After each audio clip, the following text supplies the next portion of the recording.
Muy buenos días. Hoy estamos en otro episodio más de estas charlas y en esta ocasión vamos a hablar sobre un tema que es bastante relevante y que son las energías alternativas. Y para esto tenemos hoy participando con nosotros al doctor Ignacio Ayala. Él es ingeniero electromecánico y también es máster en ingeniería mecánica y de equipamiento industrial, además de que es doctor en sostenibilidad.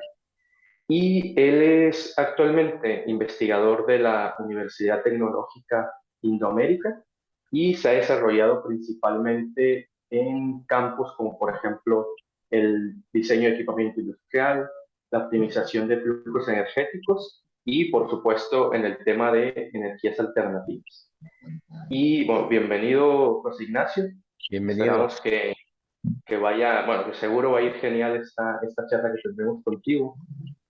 Y bueno, para iniciar tenemos una pregunta bueno, que muchos tenemos ahí en mente, ¿no? Y es de, ¿qué entendemos por energías alternativas y por qué está tomando tanta relevancia actualmente? Bueno, muchas gracias Luis, Joseph y Montserrat por su gentil invitación. Yo pienso que, y también los felicito por crear este espacio de divulgación científica. Yo creo que son necesarios estos espacios para explicar con palabras simples lo que normalmente los investigadores hacemos, que a veces parecen cosas complejas, pero explicadas de manera simple llegan a un auditorio que es mucho más amplio. Contestando tu pregunta, es una pregunta que es recurrente. ¿Qué se entiende por las energías renovables?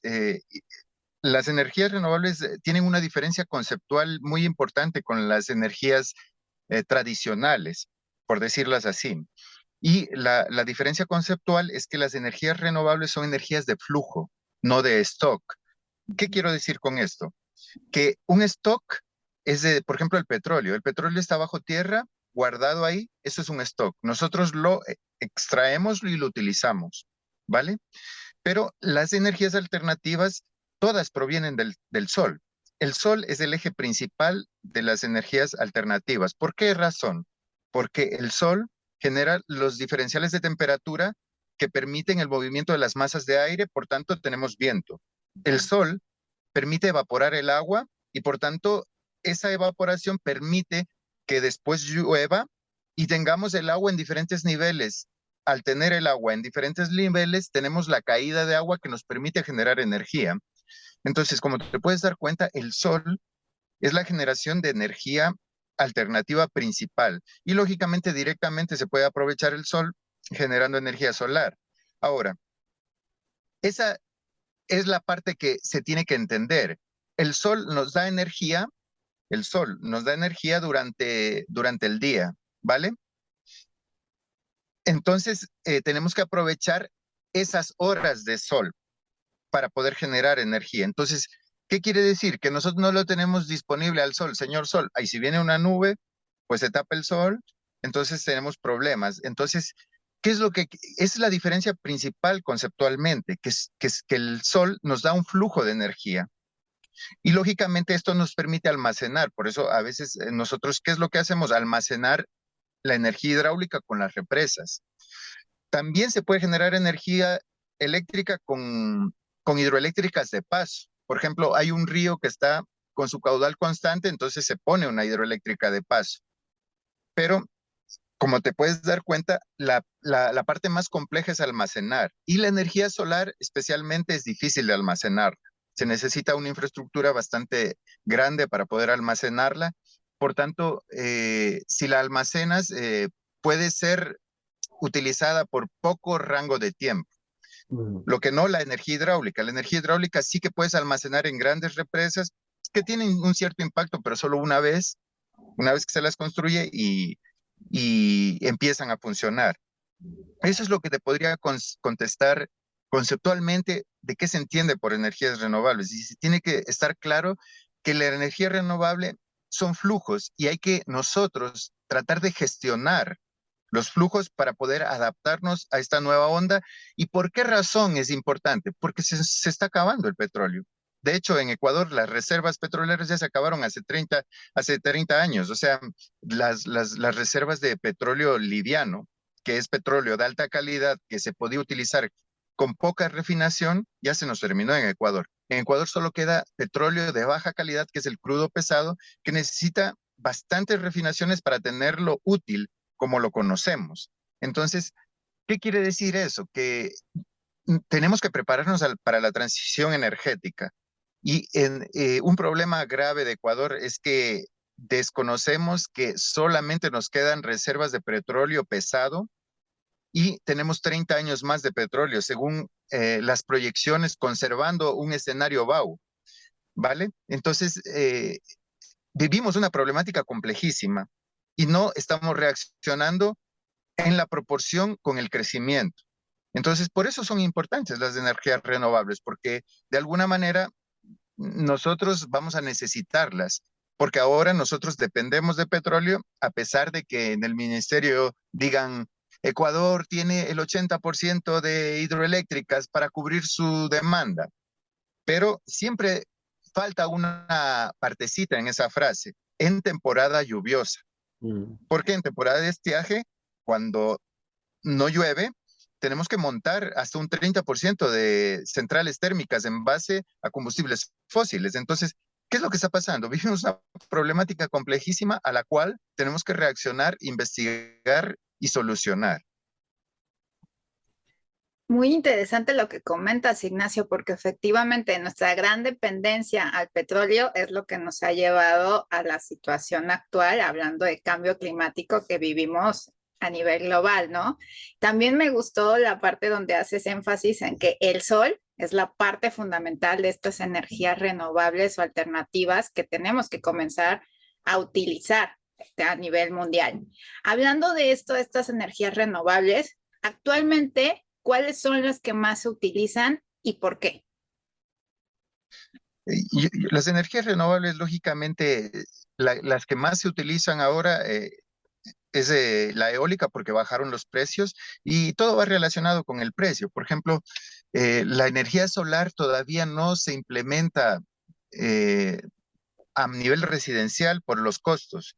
Entonces, ahí vienen las políticas. Depende de las personas que estén en las políticas públicas que impulsen el uso de energías renovables a través de subsidios. Eso es lo que sucede en otros países como Alemania, Suiza, que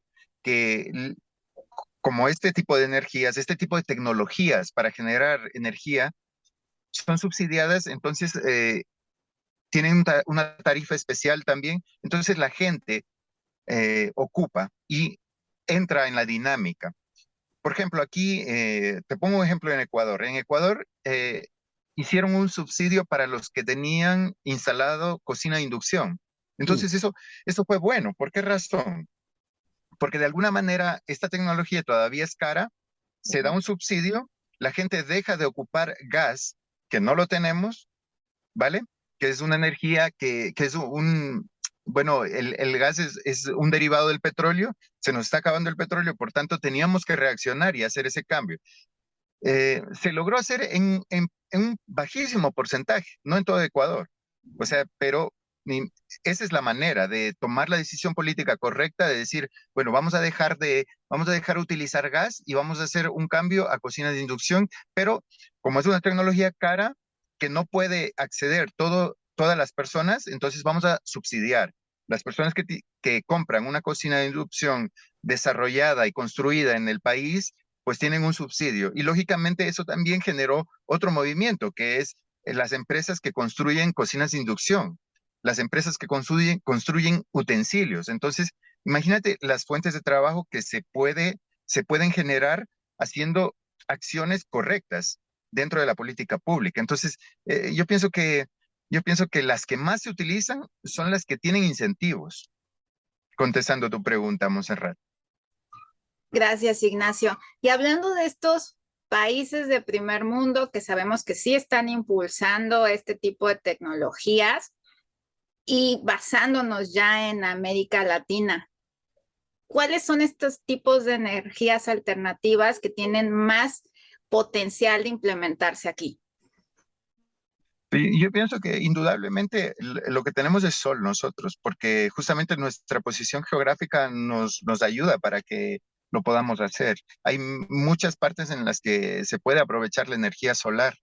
La energía eólica es mucho más especial, porque depende, a veces dicen, ay, mira aquí, por aquí hay viento, pero se tiene que hacer un análisis en terreno, porque la energía eólica depende mucho de la dirección del viento. Tú puedes tener mucho viento en ciertas zonas, pero si no tiene la misma dirección, Así es. no funciona tan bien. Entonces, hay muchas condicionantes para poder emplazar parques eólicos. Entonces, ¿qué es lo que se tiene que hacer? Estudios específicos ya en lugares donde sea posible instalar este tipo de tecnologías. Pero la energía solar, especialmente los que estamos cerca del Ecuador, de la línea ecuatorial, pues tenemos esa ventaja de que la energía solar casi la tenemos durante 8 horas. Entonces, eso es lo que hay que aprovecharla y eso llegar a nivel residencial, aplicando un nuevo concepto, porque esto también es importante, Monserrat, Luis y Josep, que el, eh, la energía solar tú la empiezas a instalar, digamos, edificio por edificio, digamos un edificio piloto, luego residencias y luego de eso viene el paso fundamental cultural, crear asociaciones de plantas de generación virtual que están constituidas, por ejemplo, de todos los vecinos de un barrio.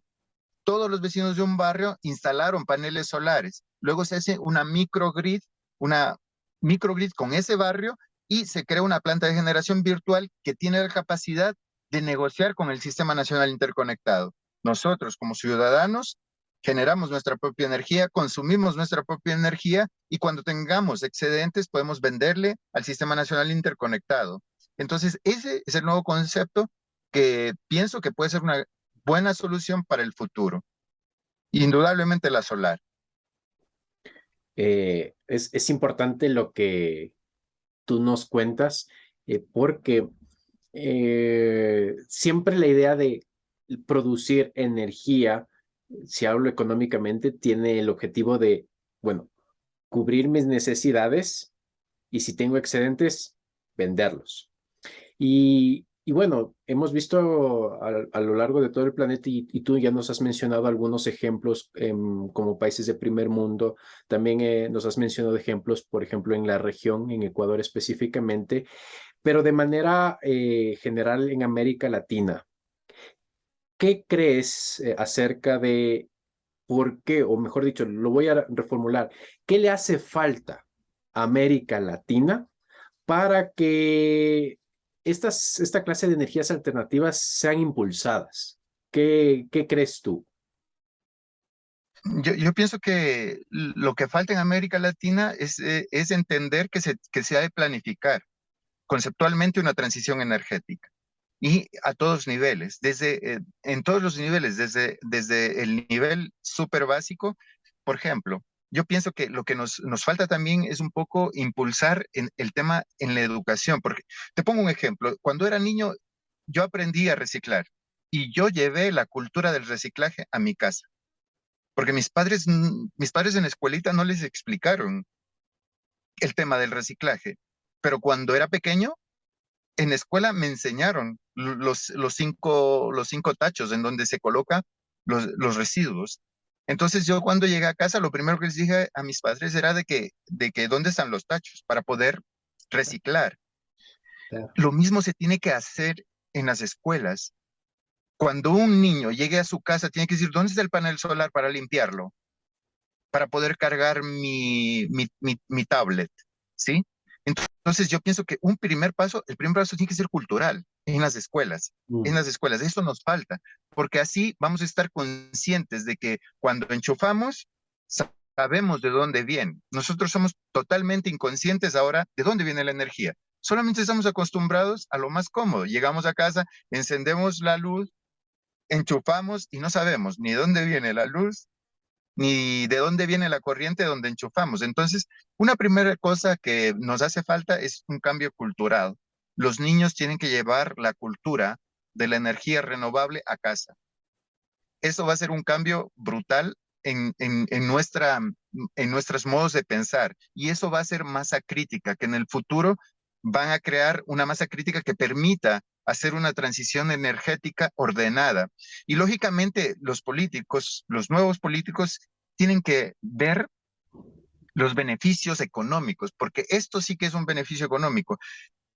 Dicen que no es factible y eso en cierto modo es una mentira, Mm. porque hay muchos parques eólicos que tienen un BAM positivo que se pueden pagar en pocos años y amortizar y luego renovar.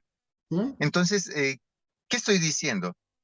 Que hacen falta decisiones políticas, políticos correctos, con una visión correcta en el ámbito de la energía. A veces yo escucho a la gente del ministerio que dicen, mira, vamos, somos tan eficientes que cuando nosotros tengamos necesidad, lo que tenemos que hacer es simplemente comprar energía a otro país. Esa no es la solución. Si en otro país están generando energía con petróleo, cuando se les acabe el petróleo a los del país de al lado, pues mira, no se ha dado una solución sostenible. Solo dicen, bueno, si nos falta energía, compramos a Colombia, compramos a Perú y ya está. Ellos están generando más barato que nosotros y dicen que eso es correcto. Eso es correcto por un año, por 2 años. Y económicamente, claro, es correcto. Dicen, no, nosotros estamos generando a 15 centavos, ellos están generando a 10 centavos, comprémosles a ellos. ¿Vale? Entonces, eso para mí es un parche temporal hasta planificar bien una transición energética ordenada que se tiene que basar, uno, en eficiencia energética, otro en ahorro, cultura y otro en inversión en energías renovables. Eso es, Increíble. en términos generales, perdona. No, interesante, porque si bien es cierto, yo creo que aquí cuando hablamos de energías alternativas, cuando hablamos de cambiar el pensamiento y generar una masa crítica que a su vez presione, tú ya diste un ejemplo, los niños enseñando a sus padres, pero que presionen a un sistema como es el gobierno. También es el tema de tener autoridades que tengan la capacidad de entender y aplicar en políticas públicas. Y también que no sea, yo podría decir aquí una conclusión, que no sea solamente apoyo político a una política de, de gobierno, es decir, está una persona en el cargo y si está esa persona en el cargo, lanza una política, por ejemplo, tú ya mencionaste cocinas de inducción y salió esa persona, vino otro gobierno, no le gustó la idea, no apoyó políticamente la idea, ese proyecto se quedó allí, pudo haber sido bueno. Entonces, creo que sí, la política en América Latina tiene que impulsar esto, pero no impulsar lo que se denominan las políticas de gobierno, sino una política, hablo de gobierno de turno, sino una política de Estado, es decir, que pueda mantenerse en el tiempo y podamos ver a lo largo. Tú ya lo dijiste, o sea, nosotros como que estamos viviendo hoy día día al día, es decir, tenemos energía ahora, pues ahora la aprovechamos, pero no nos estamos proyectando a lo que va a pasar después de unos 30 años, después de unos 60 años. Entonces, un poco también es ir caminando hacia el futuro. Interesante todo lo que nos has contado, Ignacio. Y para ir un poco ya cerrando esta conversación, este espacio, ¿cuáles son tus palabras, tus conclusiones respecto a lo que hemos conversado ahora? Pues yo primero agradecimiento, antes de nada, agradecimiento por su gentil invitación, porque esto es un espacio importante que permite explicar cosas que a veces los académicos estamos encerrados en la universidad. Estamos escribiendo a lo mejor un paper que nadie lo lee, ¿sabes? Y es una cosa que tenemos que estar conscientes. A veces hay la locura por escribir papers y nadie los lee. Entonces, buscar, yo pienso que una de las conclusiones importantes de esas conversas es que podemos socializar cosas que pueden llegar a más gente, que a veces en un paper se quedan ahí y ni siquiera nadie se los mira ni los cita. Y yo pienso que tenemos que con estos espacios tratar de impulsar esas decisiones políticas, esa falta de también de, no sé cómo decir, de actuación de los jóvenes sobre las decisiones políticas. Yo pienso que podemos incidir. La palabra es incidencia. Esa parte de incidir en las decisiones políticas para que sean decisiones políticas correctas. Si logramos llegar a mucha gente, sería muy bueno para el futuro de la transición energética, que es una necesidad.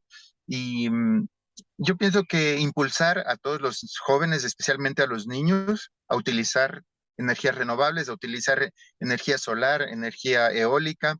Yo pienso que ahora inclusive se pueden comprar kits muy económicos que con $300 tú puedes cargar tu móvil. Mire, el simple hecho de hacer eso. Por ejemplo, yo tengo la costumbre de cargar el móvil solo con energía solar, con un kit que me costó, bueno, $300. A lo mejor todos no pueden, pero si se incentiva con políticas públicas correctas, crear la cultura desde uno mismo. Si uno no crea la cultura de uno mismo, pues no hay cambio. Entonces, yo sí les invito a todos los niños especialmente a utilizar energías renovables. Carguen su tablet con energía solar, su tablet, perdón, con energía solar y no sé, siempre impulsar a los pequeños a utilizar, digamos, energía eólica. También existen kits en las escuelas, impulsar en las escuelas el uso de energías renovables y yo pienso que una nueva, una nueva era de jóvenes tienen que tener muy claro el concepto de sostenibilidad y economía circular. Es otra de las cosas que tenemos que estar conscientes de que la sostenibilidad tiene tres pilares fundamentales. Eh, el pilar ambiental, el pilar económico y el pilar social, tecnológico. Entonces, siempre inculcar en toda la columna vertebral de los estudios, impulsar los términos de sostenibilidad y en las universidades también. La sostenibilidad tiene que impulsarse y especialmente la economía circular, que los abuelos la practicaban, sino que tenemos que reaprender lo que hacían nuestros abuelos. Nuestros abuelos no desperdiciaban, pero nada. Y nosotros nos hemos hecho expertos en desperdiciar, cambiar el concepto de que existe basura. Por ejemplo, en Suecia se reirían de que pasó el camión de la basura. En Suecia hace mucho tiempo se cambió el concepto de está pasando el camión de la basura. No, los niños dicen está pasando el camión de reciclaje de papel y tienen lista la bolsa de papel para reciclar. Entonces nosotros todavía estamos a 30 años luz de entender los conceptos de economía circular y sostenibilidad. Entonces, ¿qué es lo que digo? Mi mensaje final, estimado Joseph, Luis y Montserrat, sería impulsar a los niños, que son la clave, porque son los que entienden, porque los grandes no entienden, se ve que no entienden. Gracias. Gracias a ti, Ignacio. Y la verdad es que tienes toda la razón, ¿no? Realmente la parte clave en todo esto, si queremos hacer un cambio, es la educación y la concienciación. Es clave para que podamos obtener este desarrollo sostenible, este futuro para todos. Muy interesante. Muchas gracias por habernos acompañado.